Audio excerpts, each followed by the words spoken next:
Now, pedophiles want the same right now as homosexuals. I knew that would happen because, that's obviously what they were going to do. Well, you gave it to them, what's wrong with us? That's discrimination. And we really jump back at certain words now because we're trained to recoil at certain words. And discrimination is one of them. So it says that using the same tactics used by gay rights activists, pedophiles have begun to seek similar status, arguing the desire for children as a sexual orientation is no different than heterosexual or homosexuals. Critics of the homosexual lifestyle have long claimed that once it became acceptable to identify homosexuality as simply an alternative lifestyle or sexual orientation, logically nothing would be off limits. And gay advocates have taken offense at such a position, insisting this would never happen. However, psychiatrists are now beginning to advocate redefining pedophilia in the same way as homosexuality was redefined several years ago. Now, I went through the meetings that I've had with the various groups from the psychiatric associations and so on before. They have them every other year to try to legalize pedophilia. So I'll put this other article up tonight, and you can have a read through it, and you can actually see the progress I've made throughout the years. And eventually, as I've said, pedophilia will be gone from the dictionary because society is kaput now. Anyway, it's finished. I've watched it my whole life, the whole agenda going down the tubes. It's it's pretty bad when you have to go into the ex-Soviet Union to see what's been happening. They followed the whole Marxist concepts that we're now following and been taught in universities by the specially planted and placed professors. As it says here, Europe's to destroy the traditional family and sexual identity. This is from Russia. Traditional words father and mother will be replaced with official terms parent 1, parent 2 in Britain. They've also done away with BC, by the way, for dating things, because a particular group thought it was discriminatory. They didn't like it. They were offended by it, and so they changed that as well. Same in Australia. It says the terms will be used in official documents. The authorities decide to make such a politically correct move to accommodate same-sex couples. Experts are sure, though, that the matter is not about the requirements of certain social groups. The decision is another step towards the destruction of traditional families. And that's true. You have to go through the planks of the Communist Manifesto for those who still care about why things are happening today and how they're related to the past. And you have to go into that to find out that pretty well they've completed all of the planks of the Communist Manifesto. In fact, Bezmenov, who came over from the KGB and defected, said that in the 80s. He says they were delighted and shocked to find out that their destabilization and destruction through liberalism, they called it, techniques through universities, had taken off so well and had been accomplished in such a short time. The words father and mother will be removed from British passport applications before December 2011. This became an achievement of Stonewall Group, which defends the rights of sex minorities. The U.S. State Department tried to do the same before, but was eventually decided not to remove the two words from U.S. passport applications. The subject about novelties in the field of gender relations has been getting more and more popular recently. Not so long ago, Pravda Ru wrote about the kindergarten in Sweden, which became world famous after its administration decided to simply abolish the use of he and she pronouns. Last year, the European Parliament published a brochure which recommended not to use the words Mrs. and Miss, Mademoiselle, Senora and Senorita.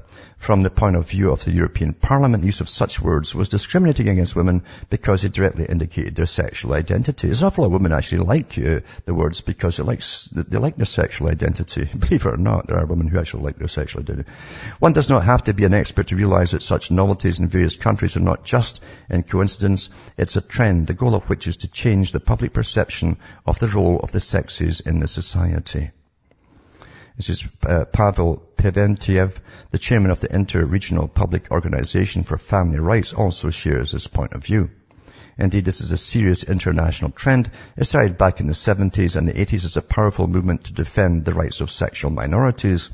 There were organizations that tried to defend even the rights of pedophiles who, as they believed, also had the rights of their own sexual preferences. The organizations publicly said that their goal was to destroy the family. Afterwards, under the pressure of public opinion, many activists decided to refuse from the openly sexual bias in their activities. They proceed towards the protection of human rights. This is how they approach children's rights today. They think that children must be protected from the despotism of their parents. from any form of traditional upbringing. That's to say, in order to accomplish that, one has to destroy the traditional family first, and to make the family become a form that enslaves and binds children, the expert said. That's a fact. It's been taught now in classes in sociology for those going into child care and child welfare and so on. That parents are bad. They contaminate the children with old-fashioned ideas. And, of course, Russell talked about that back in the 1930s because he'd experimented in ways to destroy all that. Strange that a British lord would do that, and it was given permission by the Queen of England, eh? And you think it's the far, far left that's just behind this? One group owns them both, actually. One group.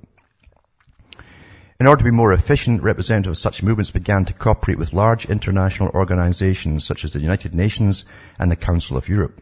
This led to the creation of a small, albeit a very strong lobby for the protection of the rights of sexual minorities on the international level. Pavel Perventiev said, the lobby intends to distort the perception of traditional family in modern society.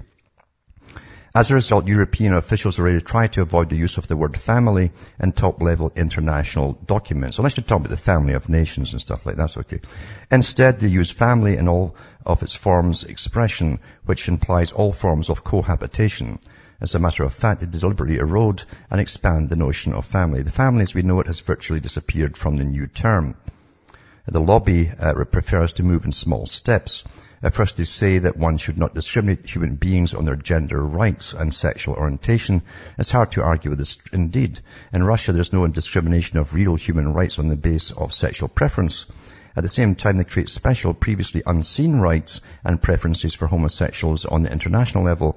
As a result, they attach special importance to sexual orientation, which distinguishes a person and makes them stand higher than others. In other words, they elevate minorities above all the rest, Pavel Perventiev said. So anyway, it says the words indicating the sexual identity of people gradually disappear from official speech and documents. If they abolish he, she, father and mother, they will not be able to abolish the gender per se. However, it can be possible to undermine the traditional perception of gender. Another technique they're using, though, is they're actually going through the United Nations and through the rights of the child. And this is the latest attempt to get intergenerational or pedophilic sex going. And you find that the child, if a parent stops their child from having sex with that old geezer, then the parent is actually interfering with the child's right to choose. That's a tactic they're using now, you see. Anyway, the family is much more than a marital union of two people. It's a reproduction mechanism for the whole of society. You understand now the government wants to be in the charge of everything that the family used to do itself. That's the whole idea of this world society, this planned, organized, expert-run society. They're taking place of the family unit and what was a real community. Not the artificial things the Soviet systems are putting up now, but a real community, because people didn't need social agencies to come in and help them out, or the sick folk who were just let out of hospital. The local folk look after them themselves. I remember that when I was small. That's what we used to do. So anyway, this is a big step towards it too, is doing away with, you don't really call anybody anymore. I guess we'll have titles, and the new super Soviet will have titles, super titles and things like that. Awfully trendy, eh?